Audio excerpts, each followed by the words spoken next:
नमस्ते दोस्तों। आज हम ईसा पूर्व और ईसवी में अंतर को समझेंगे, यानी बीसी और एडी में डिफरेंट को। आपने बहुत सारे सन के बीच में कभी तो ईसा पूर्व लिखा हुआ देखा होगा या फिर कभी ईसवी। तो इन दोनों में क्या डिफरेंट है हम आपको आज बताते हैं। तो ये एक सन की पूरी टेबल है। यहाँ पे देखिए बीच में ज़ीरो है। अभी हम जूम करके आपको बताएंगे तो आपको क्लियर दिखेगा। ठीक है, तो यहाँ पे ज़ीरो लिख रखा है। ज़ीरो के इस साइड 100 के गैप के हिसाब से 100 से लगाकर 2100 तक सन दे रखे हैं। 100, 200, 300, 400, 500, 600 से लगाकर 2100। इधर भी जीरो के इस साइड भी 100, 200, 300, 400, 500, 600, 700 से लेके 2800 तक ऐसे 100 के गैप में हमने सन लिख रखे। आपको पता होगा 100 वर्ष को एक शताब्दी कहते हैं, यानी एक शताब्दी में 100 वर्ष होते हैं। 100 वर्ष का गैप है, यानी एक एक शताब्दी का अंतर है। हम शताब्दी के बारे में अगर आप कमेंट करेंगे तो हम उसके बारे में भी एक वीडियो लाएंगे और आपको समझाएंगे शताब्दी क्या होता है और कैसे निकालते हैं, दशक भी क्या होता है कैसे निकालते हैं। ठीक है, अभी तो हम इसे ईसा पूर्व और ईसवी को समझते हैं। तो बीच में ये जो ज़ीरो लिख रखा है ये ईसा मसीह का जन्म माना जाता है। इसको माना गया है जो ईसा मसीह का जन्म हुआ है उसे बेस आधार ज़ीरो मान लिया है। वैसे किसी भी इंसान के जन्म को मान सकते हैं। यहाँ पे हमारा जो एक कैलेंडर बना हुआ है ग्रेगोरियन का, तो उसमें ईसा मसीह को जन्म को ज़ीरो माना है। उसके बाद के सन और आगे वाले सन को फिर डिवाइड किया। कैसे किया है अभी हम देखते हैं। यहाँ देखिए, पहले हम आपको ये बता देते हैं कि आप हिस्ट्री जब स्टार्ट करते हैं तो इसमें आप पढ़ते हैं, उसमें पढ़ते होंगे। पहले हम हड़प्पा सभ्यता पढ़ते थे, जो कि आपको पता होगा कि 1750 से लेके कोई तो 2300, कोई 2350, कोई 2500, कोई 2550 कहता है। हर बुक में हड़प्पा सभ्यता का जो सन है वो अलग अलग दे रखा होता है। आप किसी भी जो पुराने जो भी हम सभ्यता काल वगैरह पढ़ते हैं उसमें सारे के जो सन होते हैं वो अलग अलग बुक में अलग अलग दे रखे होते हैं। इसलिए जो सिंधु सभ्यता का है हमने पूरा 1750 से 2800 तक ले लिया है, क्योंकि कोई 2300 तक सन करता है, 1750 से 2300 सन कहता है। कोई कहता है सिंधु सभ्यता का काल 1750 से 2350 है, कोई 2500, कोई 2550 कहता है, कोई 2800। तो हमने पूरा ले लिया है। तो अभी तो हमें केवल इतना समझना है कि ईसा पूर्व में क्या डिफरेंट होता है। तो ये समझिए आप 1750 से ये यहाँ तक सिंधु सभ्यता पढ़ते हैं। फिर 1600 से 1700 जो ईसा पूर्व बोल रही हूँ मैं अभी। ईसा पूर्व जो है वो अज्ञात काल है, यानी इसमें क्या हुआ था कुछ भी नहीं पता है। क्यों नहीं पता है वो भी हम बताएंगे। फिर यहाँ पे आप बस अभी ये देखिए कि वैदिक काल 600 से 1500 तक वैदिक काल है, उसमें भी दो है। 600 से 1000 तक ऋग्वैदिक काल और 1000 से 1500 तक उत्तर वैदिक काल। फिर जो 500 से 600 का है उसमें दो बड़े धर्म आए थे, जैन धर्म और बौद्ध धर्म। फिर 300 से 500 मगध साम्राज्य, जहाँ पे मगध का पूरा शासन था। उसके बाद में यहाँ पे देखिए ये जो ज़ीरो, यहाँ पे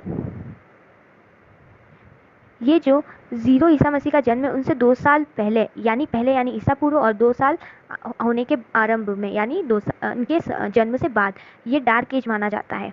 ये भी देखें कि क्यों माना जाता है। उसके बाद हम 300 से 500 गुप्त साम्राज्य पढ़ते हैं, जिसे स्वर्णकाल भी माना जाता है। गुप्त साम्राज्य में बहुत आते हैं, चंद्रगुप्त फर्स्ट, चंद्रगुप्त द्वितीय, विक्रमादित्य। ये ध्यान रखिएगा, ये चंद्रगुप्त मौर्य वाला नहीं है, ये गुप्त वाले हैं। चंद्रगुप्त मौर्य अलग है। ठीक है, फिर हम यहाँ देखेंगे फिर दिल्ली सल्तनत, मुगलों का राज, ब्रिटिश रूल, और ये हमारी 21वीं सदी। ठीक,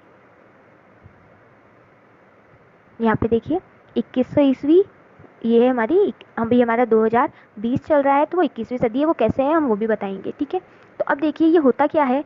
जो ज़ीरो है ईसा मसीह का जन्म। अब आपको पता है कोई भी, ये इतने हमने जो काल बताया, अगर मान लीजिए हमें एक कैलेंडर बनाने के लिए एक बेस आधार तो चाहिए जिसे हम ज़ीरो माने और फिर वहाँ से गिनती 1 2 3 स्टार्ट करें। ठीक है, तो किसी का मान लीजिए ये तो ईसा मसीह का जन्म हुआ था, उसे आधार माना गया है ज़ीरो। अगर हम ईसा मसीह का जन्म न लेके यहाँ पे किसी भी, मान लीजिए हम महात्मा बुद्ध का जन्म जो कि 563 है, यहाँ पे इसको आधार मान लेते तो कैलेंडर यहाँ से शुरू हो जाता। महात्मा बुद्ध के जन्म को ज़ीरो मान लेते, यहाँ पे जो रखा है उसको ज़ीरो मानते, तो यहाँ से शुरू होता 100 200 300, यानी इनके पहले वाले सन और इनके बाद के सन। तो हमने जो आधार माना है वो ईसा मसीह के जन्म को माना है। तो ईसा मसीह का जब भी जन्म हुआ था उसको हमने ज़ीरो मान लिया। क्या मान लिया? ज़ीरो। तो ये देखिए, ये थोड़ा जूम करके बताते हैं आपको पहले। ये देखिए, तो ईसा मसीह के जन्म को ज़ीरो मान लिया। अब इनको ज़ीरो तो मान लिया, अब यहाँ से स्टार्ट किया 1 साल 2 साल 3 साल ऐसे करके हम 100 के गैप में देखते हैं। तो जब 100 साल हुए तो 100 साल यहाँ पे हो गए ईसा मसीह के जन्म के बाद, और यहाँ पे उसके बाद 200 साल। तो ये जो है इन साल में क्या हुआ, विदेशों का जो था, विदेशों का आक्रमण नहीं कहेंगे, विदेशों का हमारे ऊपर शासन था। जो विदेशी राजा थे वो हम पे शासन करते थे, जैसे कुषाण वंश के राजा कनिष्क वगैरह को ले लें, इंडो ग्रीक, इंडो वेरियन, इंडो पार्थियन वगैरह, ऐसे जो विदेशी राजा थे वो शासन करते थे। इसलिए उसके बाद आपको पता है जैसे कि ये गुप्त साम्राज्य है, गुप्त, यहाँ पे देखिए गुप्त साम्राज्य आया वहाँ 300 से 500, फिर उसके बाद में अब ये क्या जीरो से हमने स्टार्ट किया तो 100, 200, 300, 400, 500, 600 सन दे दिए, एक से लगा के दिए, हम 100 के गैप से देखेंगे इनको, ठीक है। एक से लगा के दिए थे सन, लेकिन हम इनको 100 के गैप से अभी देख रहे हैं। तो 100 सन, 200 सन, 300, 300 सन से 500 सन तक, 500 जो ईस्वी थी उस समय तक गुप्त काल आया, तो हमने इन सबको ईस्वी कह दिया। लेकिन फिर हमें जब वेद मिले, इतना सब कुछ मिला, तब हमें पता चला जो वेद थे वो ईसा मसीह से भी पुराने थे, और जो मगध साम्राज्य वगैरह ये सब है, ये ईसा मसीह के जन्म से पहले ऐसी जो सभ्यता या जो कह सकते हैं इनका साम्राज्य हो चुका है, तो अब उसे क्या नाम दे। तो इसलिए ज़ीरो इसको बेस मानकर जो पीछे वाले संत हैं उनको ईसा पूर्व वगैरह कह दिया। जैसे आपको एग्जाम्पल देते हैं, एक आपने अभी मैथ्स में एक स्केल तो देखी ही होगी। यहाँ पे होता है 1, 2, 3, 4, 5 ऐसी डिजिट होती है। यहाँ पे भी होता है 1, 2, 3, 4, 5 एंड इन्फिनेटिव, ठीक है, अनंत तक, ठीक है। बट अब इन दोनों में डिफरेंट क्या है, आप तो कहेंगे इनमें तो डिफरेंट है ही नहीं। सबसे बड़ा डिफरेंट होता है यहाँ पे बस माइनस लग जाता है सारी डिजिट के आगे, यानी ये सब नेगेटिव वाली होती है डिजिट और ये सारी पॉजिटिव। तो आपको इन दोनों में डिफरेंट है। अब केवल एक नेगेटिव लगाने से हमें ये पता चल गया कि जो भी नेगेटिव है वो जीरो से भी छोटी होती है, जीरो के इस साइड जो भी आएगी वो छोटी है संख्या, और जीरो के इस साइड राइट साइड में जो भी आएगी वो बड़ी संख्या है। तो अगर मैं बोलती हूँ -3, तो -3 यानी यहाँ पे आ रहा है, यानी ये जीरो से भी छोटी डिजिट है। तो केवल एक नेगेटिव लगने की वजह से आपको डिफरेंट हो गया। तो इसमें भी आप यही पता रखिए कि ये जो ईसा पूर्व लिखा हुआ है उससे इन दोनों में अंतर होता है। ये ईसा पूर्व एक तरह से नेगेटिव है, नेगेटिव का है, और ईसवी मतलब पॉजिटिव, यानी ईसा पूर्व बहुत कम सन, छोटा सन है। यानी अगर हम 100 से भी, जीरो से भी छोटा माने तो 100 सबसे छोटा है, 100 ईसा पूर्व, अगर उसके पीछे माइनस यानी ईसा पूर्व लग जाता है, यानी जीरो से भी छोटा 100 है। और अगर 200 बोले तो 200 100 से भी छोटा है। क्यों छोटा है? क्योंकि इसके पीछे ईसा पूर्व लगा। जैसे मैंने आपको मैथ में बताया था 0, -1, -2, आप इधर वाले 1 और 2 में देखेंगे तो ये 1 जीरो से बड़ा है, फिर 1 से बड़ा 2 होता है। लेकिन इधर अपन इस साइड चलेंगे तो जितनी बड़ी डिजिट होगी वो सबसे छोटी होती है। क्यों? क्योंकि माइनस का साइन होता है। तो यहाँ पे 1 छोटा है, लेकिन 1 से भी छोटा क्या होगा? 2। अब आप कहेंगे 2 तो बड़ा है, लेकिन ये छोटा है क्योंकि यहाँ पे माइनस का साइन आ गया। तो माइनस का साइन से हमें पता चलता है कि वो जितनी बड़ी, -3 और भी छोटा है। तो ऐसे करके ये जब ईसा पूर्व लग जाता है तो वो छोटा सन होता है। तो इसलिए अब आपने देखा होगा कभी कभी हम आपको एग्जाम्पल देते हैं, जैसे कभी होता है महात्मा बुद्ध का जन्म है, जो जन्म है वो है 563, लेकिन उनकी मृत्यु जो हुई है वो 443। अब आप कहेंगे कि जन्म तो इतना जल्दी हो गया, यानी इतने बड़े सन में, उसके बाद कम सन कैसे आ रहा है? हमारे तो अगर किसी का जन्म 1995 वगैरह में होता है तो वो कम से कम 2065 या फिर इतने सन तक तो चलेगा, या फिर 2000 मान लीजिए 30, इतना तो छोटे के बाद बड़ी डिजिट आती है, एक के बाद 2, यहाँ पे 5 के बाद 4 आ रहा है छोटी डिजिट। ऐसा क्यों? क्योंकि यहाँ पे ईसा पूर्व लिखा हुआ है। ईसा पूर्व यानी नेगेटिव साइन है, यानी नेगेटिव यानी जितना ये छोटा सन, जितनी बड़ी संख्या होगी वो उतना ही छोटा कहलाएगा, क्योंकि यहाँ पे ईसा पूर्व लिखा हुआ है और यहाँ पे ईसवी लिखा हुआ है। क्योंकि ईसवी पॉजिटिव में आ जाती है और ईसा पूर्व नेगेटिव, जीरो के बाद आता है। यानी ये 100 तो छोटा है, लेकिन 100 से छोटा 200, 1000 और भी छोटा है। सबसे जितनी बड़ी संख्या बढ़ती जाएगी वो छोटा होगा। तो अगर किसी का जन्म मान लो 1000 में होता है तो उसकी मृत्यु तो ऑफकोर्स 500 या फिर 400 में होगी। मतलब अगर किसी का जन्म 763 में होता है तो उसकी मृत्यु 602, 610 ऐसे में ही होगी। तो इसलिए जन्म में बड़ी संख्या आती है और मृत्यु में छोटी, क्योंकि उनके पीछे क्या लिखा होता है? ईसा पूर्व। समझ में आया? तो ये होता है ईसा पूर्व और ईसवी में डिफरेंट। तो अब ईसा पूर्व हमेशा छोटा होता है, और इसे कैसे डिवाइड किया गया है? ईसा मसीह के जन्म से पहले जितनी भी सन आते हैं वो सब ईसा पूर्व में आते हैं, और जिनका भी जन्म मृत्यु ईसा मसीह के सन के बाद हुआ उनके आगे ईसवी लिखते हैं। ठीक है, तो ये है डिफरेंट। और इन सारे ईसा पूर्व को बोलते हैं BC या फिर BCE, या फिर हिंदी में ईसा पूर्व, और इंग्लिश में AD। इसको ईसवी को बोलते हैं, इस साइड वाले ईसवी को, इधर जो ईसवी है उसे बोलते हैं इंग्लिश में AD या फिर CE।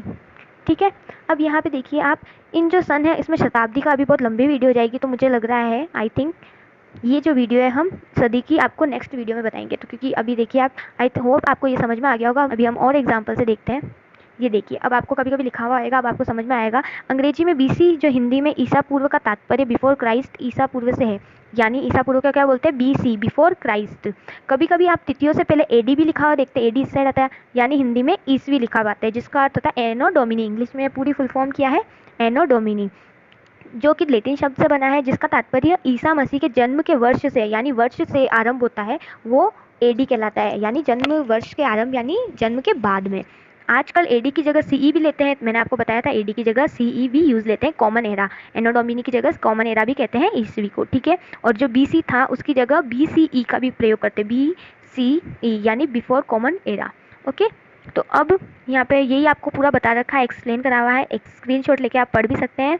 ये देखिए इसमें भी यही लिखा हुआ है, स्क्रीनशॉट आपको हर एक छोटी, इसलिए आपको कोई भी एग्जाम देने, कंपटीशन वगैरह देने से पहले या हिस्ट्री पढ़ने से पहले आपको एनसीईआरटी या छोटी बुक पढ़ने के लिए कहते हैं। हर आपके एनसीईआरटी जो छोटी बुक है 6th की उठा लीजिए आप, या कोई भी बुक 7th की, उसमें आपको कॉमन ये स्टार्टिंग से ही बताते हैं। तो इसलिए आप जब बड़ी बुक या स्टैंडर्ड बुक पढ़ते हैं तो आपको ये छोटी छोटी चीज़ें ही पता नहीं होती है कि बीसी क्या होता है, ये तो आपका बेसिक इसका मतलब क्लियर नहीं है, इसलिए आपको 6th से पढ़ने की कहते हैं ताकि आपका बेसिक क्लियर हो। तो ये आपको पहले ही छोटी क्लास में बता रखा होता है, लेकिन हम छोटे थे तब इतना ध्यान नहीं देते हैं, तो अब हमें इसको अच्छे से ध्यान देना चाहिए। तो अब हम पढ़ेंगे, आपको ये हर बुक में मिलेगा। ये देखिए यहाँ पे भी लिखा है वर्तमान में प्रचलित ग्रेगोरियन कैलेंडर, जिसे ईसाई कैलेंडर, जूलियन कैलेंडर या जूलियन कैलेंडर वगैरह भी कहते हैं, जो कि ईसा मसीह जो ईसाई के धर्म गुरु हैं उनके जन्म वर्ष पर आधारित है। आधार ईसा मसीह के जन्म को माना, ठीक है। तो वर्षों की गिनती जब उल्टी दिशा में होती है तो उसे ईसा पूर्व कहते हैं, यानी ईसा पूर्व इस साइड होगी, और वर्षों की गिनती जब सीधी इधर होती है राइट साइड में तो ईसवी कहलाता है, ठीक है। ये आपको एग्जाम्पल जैसे यहाँ देखिए, अब ये लिख रखा है महात्मा बुद्ध का जन्म 563, तो मान लीजिए 563 यहाँ है, ठीक है। ईसा पूर्व लग गया, अब आपको पता चल गया ईसा पूर्व यानी 0 इधर आएगा, ये ईसा पूर्व यानी नेगेटिव साइन, ईसा पूर्व यानी छोटा है, तो इसलिए इनकी मृत्यु, अब इस मृत्यु तो यहाँ पे 400 के बाद होगी, ये तो ईसा पूर्व लग गया क्योंकि 0 के इस साइड वाला है, तो मृत्यु उनकी हुई 483 में। तो ये देखिए 483 में, ऑफकोर्स ऐसे ही होगी। अगर ईस्वी लिखा हुआ आता तो ईस्वी में अगर कोई 483 में जन्म लेता या 563 में जन्म लेता तो उसकी मृत्यु 500 के बाद 600 समथिंग ऐसे होती, ठीक है। ये भी आप स्क्रीनशॉट इसका ले सकते हैं, ठीक है। धन्यवाद, थैंक यू। आई होप आपको एडी और बीसी में डिफरेंस समझ में आया होगा। धन्यवाद। और अगर आपके लिए ये वीडियो यूज़फुल हो तो लाइक और सब्सक्राइब करिएगा और ज़्यादा से ज़्यादा शेयर करिएगा।